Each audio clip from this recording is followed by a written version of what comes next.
Ketika Presiden Rusia Vladimir Putin memerintahkan invasi ke Ukraina pada tahun 2022, dia yakin bahwa apa yang disebutnya sebagai operasi militer khusus itu akan berhasil.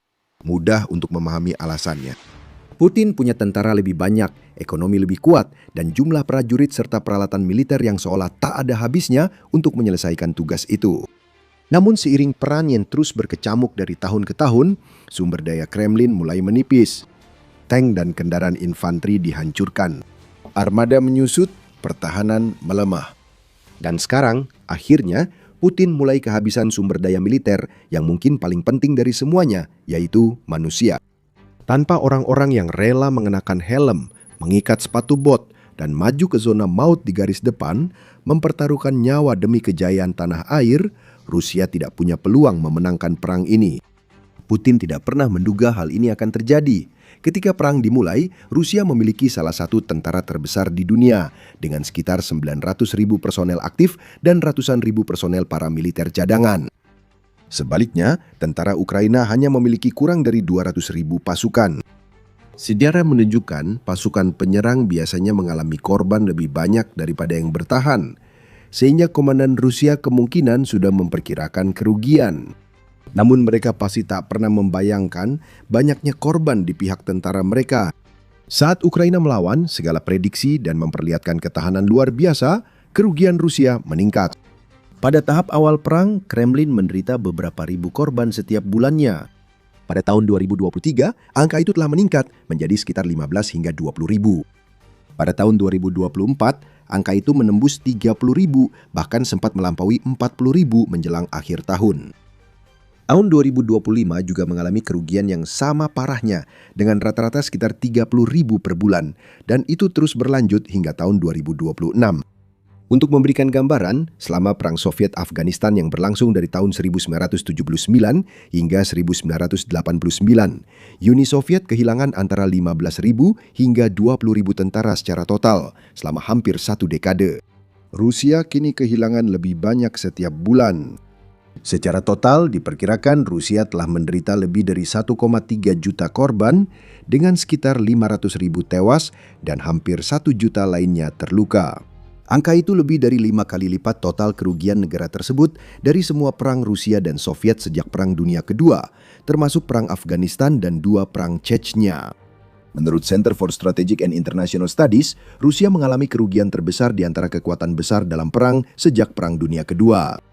Fakta paling mencengangkan adalah kerugian besar ini dianggap masih bisa ditanggung oleh Putin dan kroninya di Kremlin pada beberapa tahun awal konflik. Tidak masalah bahwa puluhan ribu tentara Rusia dipulangkan dalam kantong jenazah.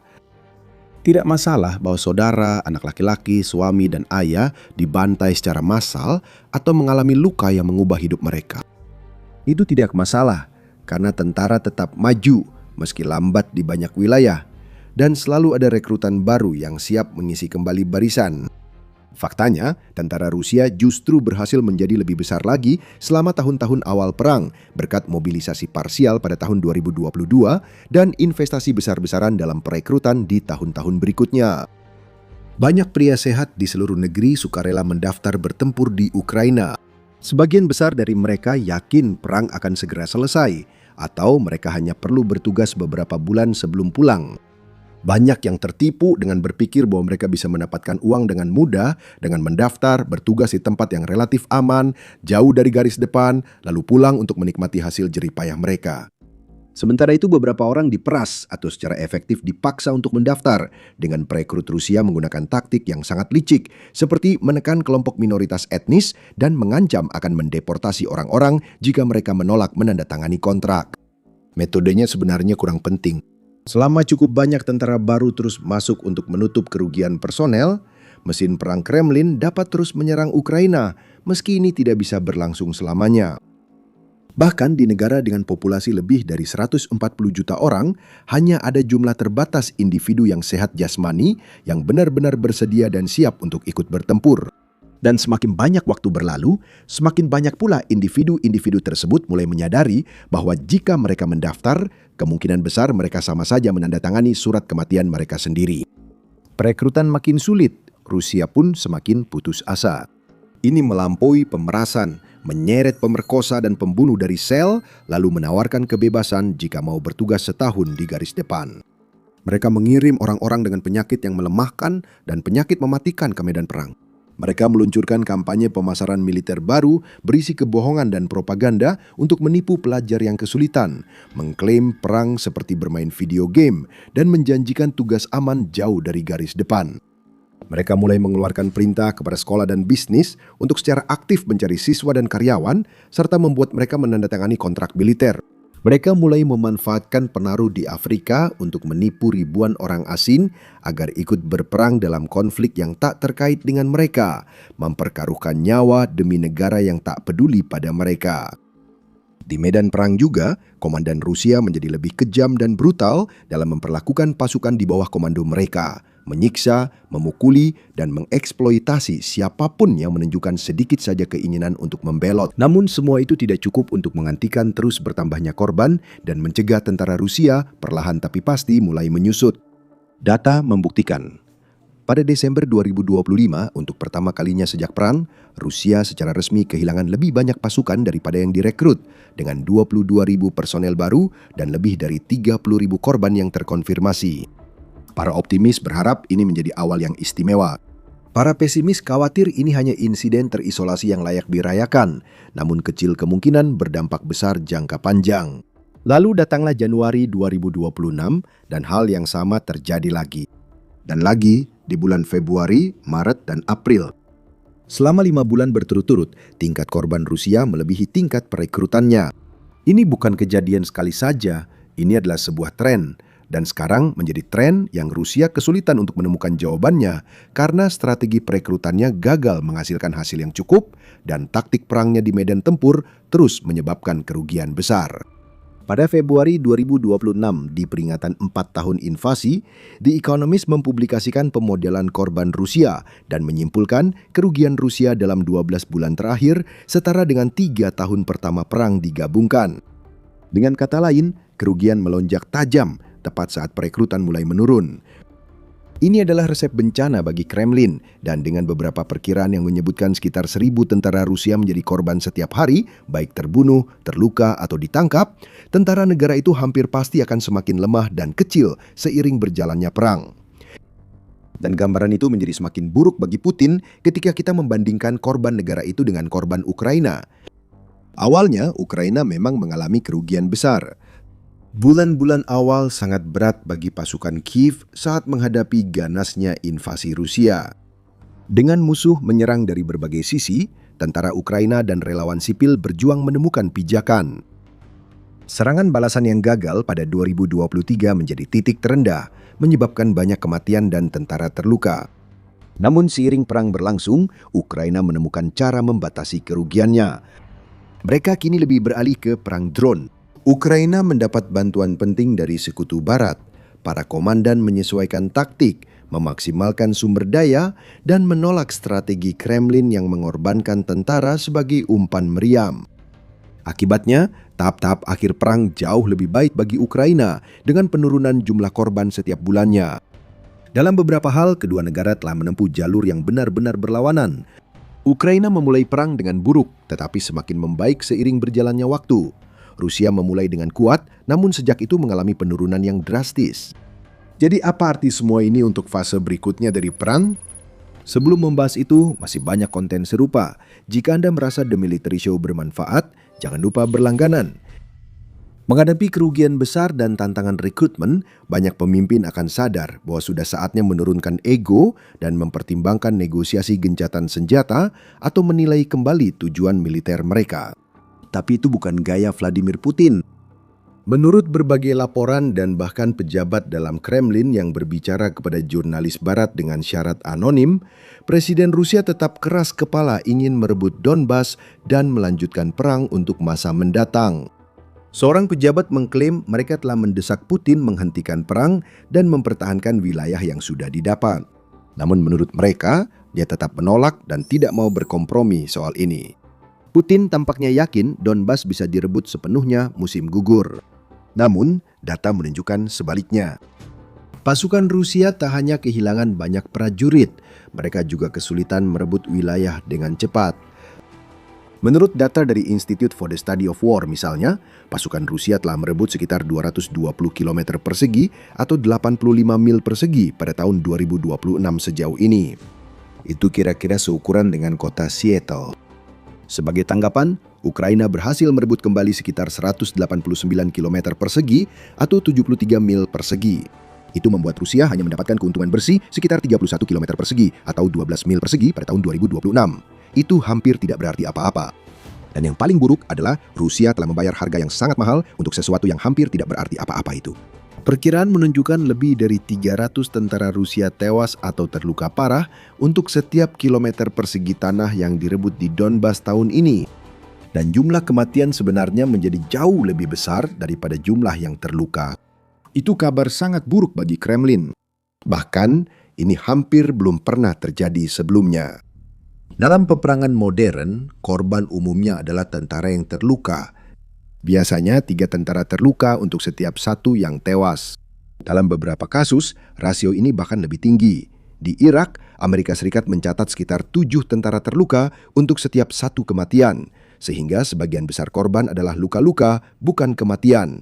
Dan banyak dari tentara itu pada akhirnya bisa pulih sepenuhnya atau sebagian, lalu pulang ke rumah menemui keluarga mereka.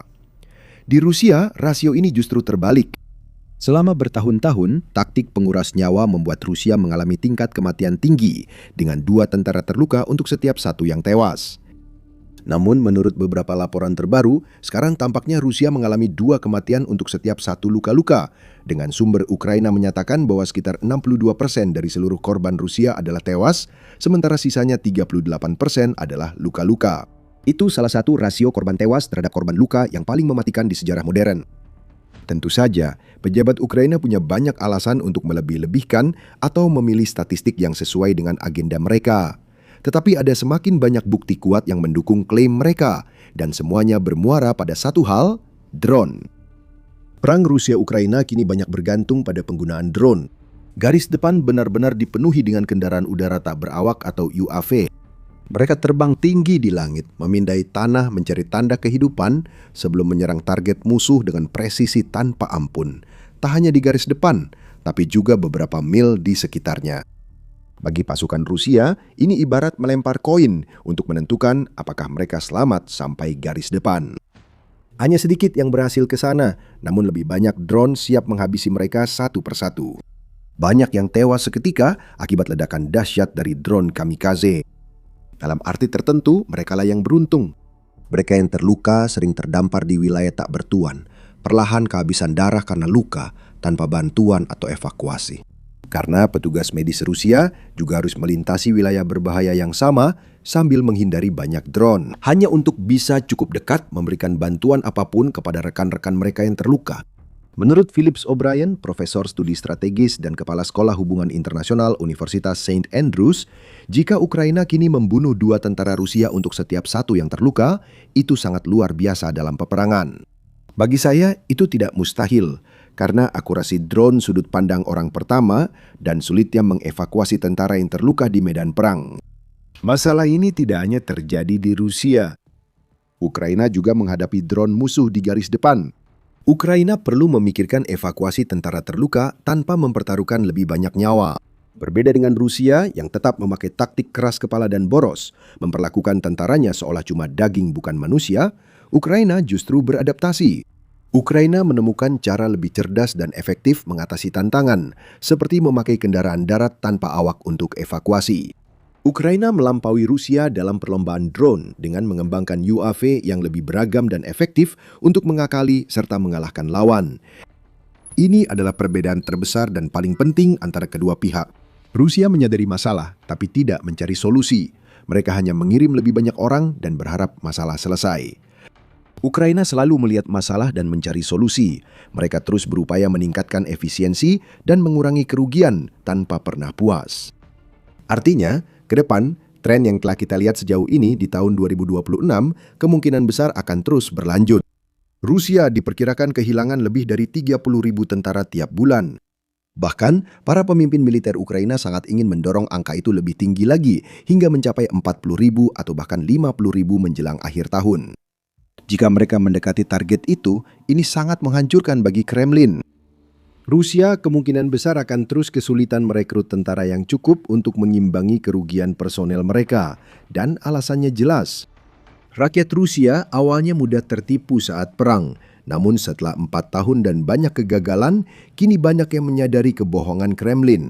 Mereka tahu bahwa perang ini telah menjadi bencana, dan banyak dari mereka tidak ingin terlibat di dalamnya. Bahkan mereka yang mendaftar pun bukanlah yang terbaik dari yang terbaik. Mereka seringkali berasal dari komunitas minoritas etnis yang merasa tertekan untuk bertempur, orang-orang yang sakit atau memiliki catatan kriminal, serta orang-orang dari negara lain yang bahkan tidak bisa berbicara bahasa Rusia sama sekali.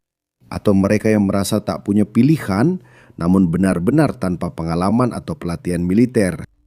Jadi ketika mereka sampai di Ukraina, sebagian besar dari mereka akan terus tewas, bergabung dengan ratusan ribu rekan senegaranya yang sudah gugur sebelumnya. Akibatnya, tentara Rusia akan semakin kecil dan lemah, dan tidak ada cara bagi Putin untuk menghentikan penurunan itu, kecuali dengan semacam mobilisasi massal yang pasti akan disambut dengan kemarahan besar dari masyarakat. Dengan popularitas Putin yang menurun, ia tak bisa lagi mengambil risiko memicu kemarahan publik, sehingga terjebak di antara dua pilihan sulit tanpa solusi jelas. Seiring tentara semakin melemah, kemajuannya kemungkinan besar akan terus mandek dan terhenti di sepanjang garis depan, dengan hanya sebagian kecil wilayah yang direbut sebagai ganti ribuan nyawa yang hilang. Hal ini pada gilirannya dapat membuka peluang yang bisa dimanfaatkan pasukan Ukraina. Saat musuh melemah, mereka bisa lebih mudah merebut wilayah, mendorong pasukan Rusia mundur, dan menggagalkan harapan Putin menguasai seluruh Donbas tahun ini. Pada saat yang sama, penting untuk dicatat bahwa Ukraina juga memiliki masalahnya sendiri. Seperti kata Lawrence Friedman, Profesor Studi Perang King's College London, meski masalah Rusia bertambah, Ukraina juga menghadapi masalah serius. Masalah utama di antaranya adalah ketidakmampuan Kiev yang terus berlanjut untuk merekrut cukup banyak pasukan, sehingga menyebabkan garis depan yang relatif mudah ditembus, yang sebagian besar dijaga oleh drone. Jadi kedua belah pihak menghadapi tantangan dalam perekrutan, dan jika Ukraina tidak bisa mendapatkan tentara yang dibutuhkannya, mereka juga mungkin akan kesulitan untuk meraih kemajuan di garis depan. Namun secara keseluruhan, Rusia menghadapi masalah yang jauh lebih serius dan jauh lebih banyak dibanding Ukraina saat ini. Kerugiannya sangat besar, kemajuannya lambat, ekonominya sedang krisis, kepemimpinannya sedang kacau, sekutunya telah meninggalkannya. Dan orang yang memimpin semuanya, Putin sendiri, tampaknya semakin tidak berpijak pada kenyataan. 500.000 rakyatnya sudah tewas, dan dia tampaknya tidak ragu untuk mengorbankan ratusan ribu orang lagi. Pertanyaan tersisa hanya berapa lama rakyat Rusia akan membiarkannya. Pelajari lebih lanjut tentang bagaimana arah perang mulai bergeser menguntungkan Ukraina lewat video ini yang membahas serangan sukses Kiev ke pangkalan Angkatan Laut Novorossiysk. Tonton video ini untuk melihat bagaimana Ukraina menemukan dan menghancurkan markas intelijen Rusia, menewaskan hingga 100 tentara dan perwira musuh. Jangan lupa berlangganan The Military Show untuk konten serupa, dan terima kasih sudah menonton.